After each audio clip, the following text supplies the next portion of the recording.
നീ കബൂലാക്കണേ അല്ലാ. എല്ലാവരും ഒരുപാട് ടെൻഷനുകളുള്ളവരാ. എത്ര പേരാണ് പ്രയാസങ്ങൾ പറഞ്ഞുകൊണ്ട് വിളിക്കുന്നത് റബ്ബേ. എല്ലാവരുടെ സങ്കടങ്ങളും പ്രയാസങ്ങളും ഈ മജ്‌ലിസിലൂടെ നീ മാറ്റിക്കൊടുക്കണേ അല്ലാ. അപ്പോൾ നമ്മൾ പറഞ്ഞു വന്നത് എന്തായിരുന്നു?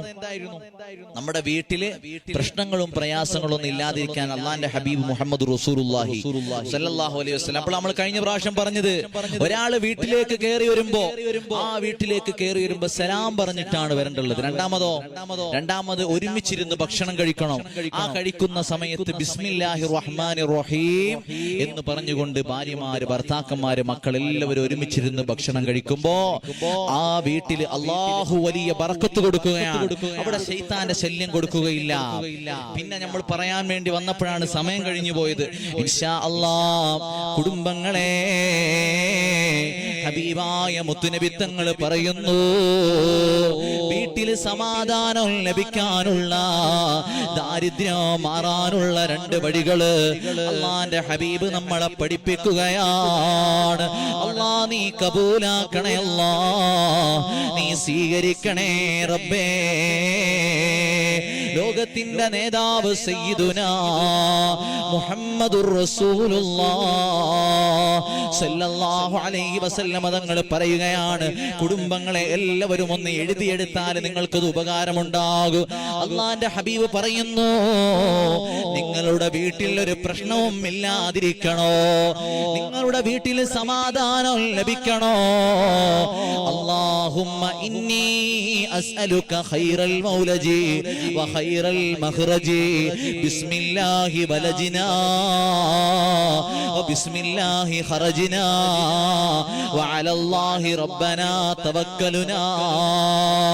അല്ലാഹുവേ, നല്ലൊരു പ്രവേശനം ഞാൻ നിന്നോട് ചോദിക്കുകയാണ്. വീട്ടിൽ പ്രശ്നമുണ്ടാവരുത്, ഈ വീട്ടിൽ നിന്ന് എനിക്ക് ആശ്വാസം കിട്ടണോ എന്ന് പറയുന്നൊരു ദുആ ഒരാൾ വീട്ടിന്റെ വാതിലിന് മുന്നിൽ നിന്നങ്ങ് ചൊല്ലിയിട്ട് കയറിയാൽ ആ വീട്ടിൽ കിടക്കുന്നവർക്ക് വലിയ സമാധാനമാണ്, ആ വീട്ടിൽ കയറുന്നവർക്ക് വലിയ ആശ്വാസമാണ്. എന്താണ് ഒന്നും കൂടെ പറഞ്ഞാൽ എല്ലാവരും എഴുതിയെടുത്തത്, അല്ലാഹുമ്മ ഇന്നി അസ്അലുക ഖൈറൽ മൗലജി വ ഖൈറൽ മഖ്റജി ബിസ്മില്ലാഹി വലജ്നാ വ ബിസ്മില്ലാഹി ഖറജ്നാ വ അലല്ലാഹി റബ്ബനാ തവക്കലുനാ. ഇതങ്ങ് ഒരാള് വീടിന്റെ ഉമ്മറപ്പടിയിൽ നിന്നങ്ങ് ചൊല്ലിയിട്ട് കയറിയാൽ, വീടെന്ന് പറയുന്നത് സമാധാനത്തിന്റെ കേന്ദ്രമല്ലേ, വീടെന്ന് പറയുന്നത് ആശ്വാസത്തിന്റെ കേന്ദ്രമല്ലേ. അതാ സ്വന്തം ഭർത്താവ് കടയിൽ നിന്ന് കച്ചവടത്തിൽ ലാഭമില്ലാതെ വരുമ്പോ ആ വീട്ടിലേക്ക് കയറി വരുമ്പോ അവർക്ക് ആശ്വാസം കൊടുക്കേണ്ട സ്ഥലമല്ലേ വീട്. ഇന്ന് ആരുടെയൊക്കെ വീടിലാണ് സാന്ത്വനം കിട്ടുന്നത്, ആശ്വാസം കിട്ടുന്നത്? ചെറുപ്പക്കാരൊക്കെ വീട്ടിൽ നിന്ന് ഇറങ്ങിപ്പോല, സുബ്ഹാനല്ലാഹ്. എന്നിട്ട് ഒരു അങ്ങാടി പോയിരുന്ന് സൊറ പറഞ്ഞിരിക്കും. കാരണം എന്താ? ഇപ്പോഴത്തെ ചെറുപ്പക്കാർക്കൊന്നും നമ്മളെ വീട്ടിൽ നിന്ന് ഒരു ആശ്വാസം കിട്ടുന്നില്ല, നമ്മളെ വീട്ടിൽ നിന്ന് ഒരു സമാധാനം കിട്ടുന്നില്ല. എന്നിട്ട് ഇങ്ങനെ തങ്ങന്മാരെയും ഉസ്താദന്മാരെ വിളിച്ചു, അതെ എന്റെ മോന് എപ്പോഴും അങ്ങാടിയിലാണ്, സുബ്ഹാനല്ലാഹ്, എന്റെ ഭർത്താവ് അങ്ങാടിയിലാണ്, ഒരു കിടക്കാൻ വേണ്ടി മാത്രമാണ് വരുന്നത്. കാരണം എന്താ?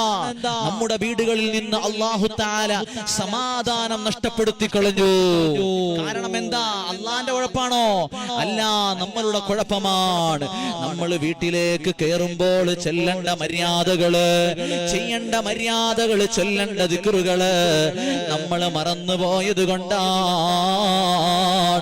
അതാ വീട്ടിൽ നമ്മളെ മക്കള് വരുമ്പോ എപ്പോഴും വീട്ടിലും ഉമ്മയും ബാപ്പയും ആയി തല്ലാണ്, അതാ പരിഭവമാണ്, പരാതിയാണ്, അതാ പ്രശ്നമാണ്, അവർക്ക് സമാധാനമില്ല.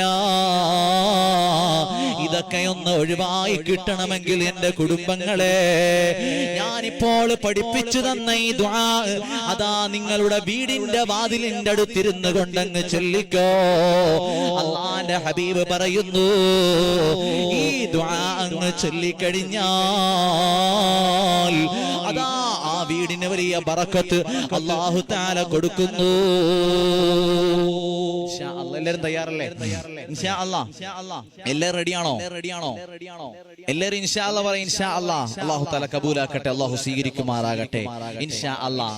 ഇനി നമ്മൾ പറയാൻ പോകുന്നത് ഹബീബായ മുത്തുനബി സല്ലല്ലാഹു അലൈഹി വസല്ലം തങ്ങൾ പറഞ്ഞു 4 കാര്യങ്ങൾ ഒരാളുടെ ജീവിതത്തിൽ സൂക്ഷിച്ചു കഴിഞ്ഞാൽ അല്ലാഹു സുബ്ഹാനഹു വ തആല അദ്ദേഹത്തിന് അതല്ലെങ്കിൽ ആ സഹോദരിക്ക് ആ സഹോദരന് ഒരു കാലത്തിലും ദാരിദ്ര്യമെന്ന മഹാവ്യാധി അല്ലാഹു തആല കൊടുക്കുകയില്ല.